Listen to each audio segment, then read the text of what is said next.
Police officer Bill Nichols had been shot at point-blank range with his own .357 Magnum by a suspect who was being arrested. When the shot was fired, Officer Nichols' wife, Julie, and 14-year-old son, Bill Jr., were near the scene. When I first heard those shots, I said they must be firing warning shots to make him stop. I quick twisted the weapon away from the direction of Officer Nichols.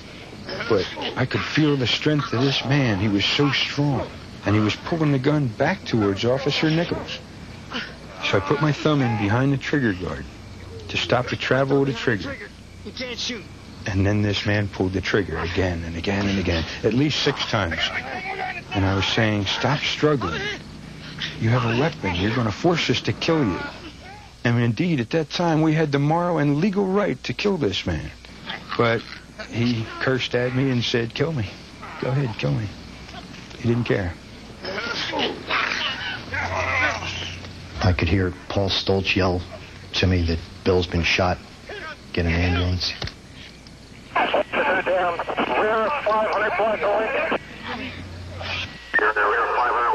The situation was bordering on chaotic at first. There was a lot of confusion as to the proper location of the police officer.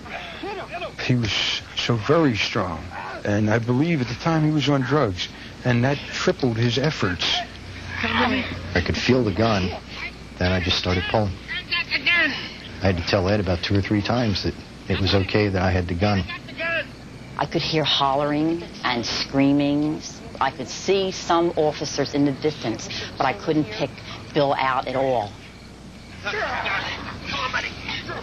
Unbelievable amount of blood coming out of Officer Nichols. And I kept telling Officer Bill that it's going to be all right. The more I looked at Bill while I'm telling him this, the more I knew that I was lying to him.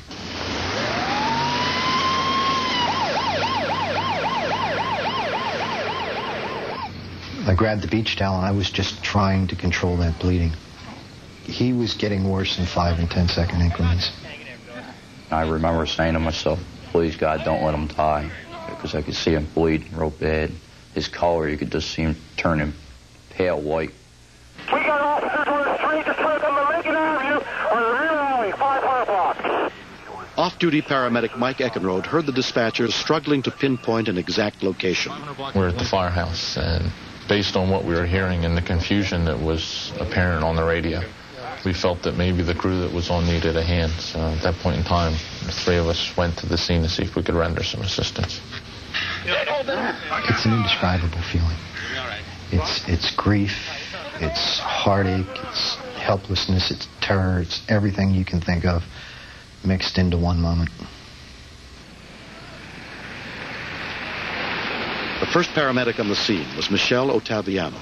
At that point in time, I wasn't 100% sure where the person who did the shooting was. It was a pretty scary situation.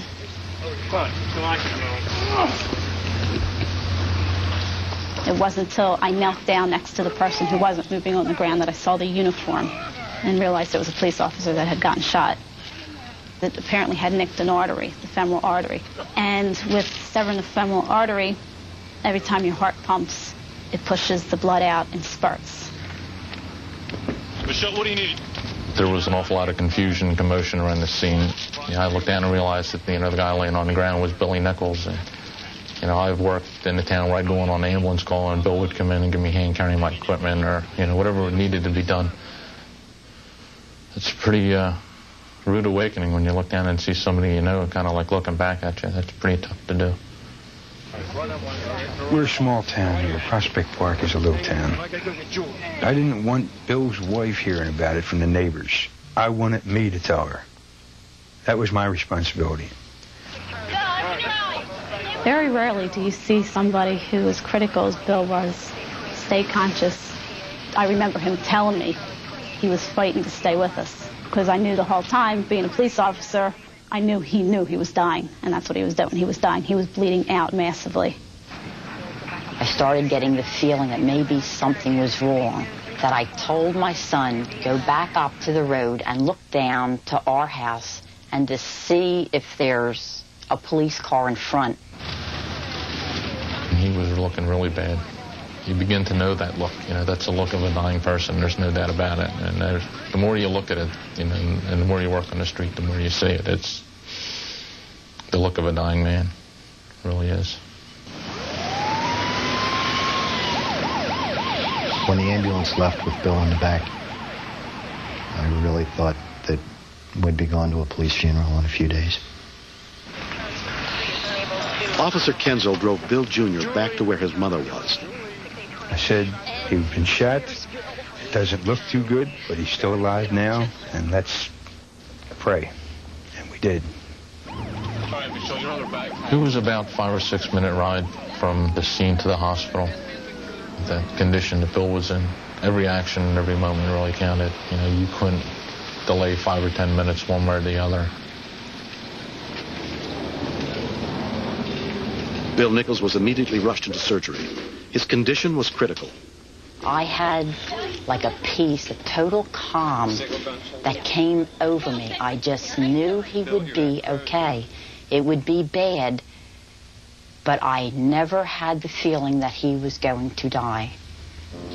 10 months have gone by. The man who shot Bill Nichols was convicted of aggravated assault.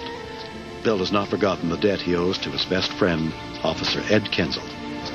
If it wasn't for him being there as quickly as he was and using his knowledge in placing his thumb behind the trigger, the suspect might have easily fired more rounds off. One of the primary reasons I'm alive today is because of my fellow officer, Ed Kenzel. This bring back memory, doesn't it? The fact that I could do something to save his life tickles me up and down, because if anybody deserves being saved, it's him.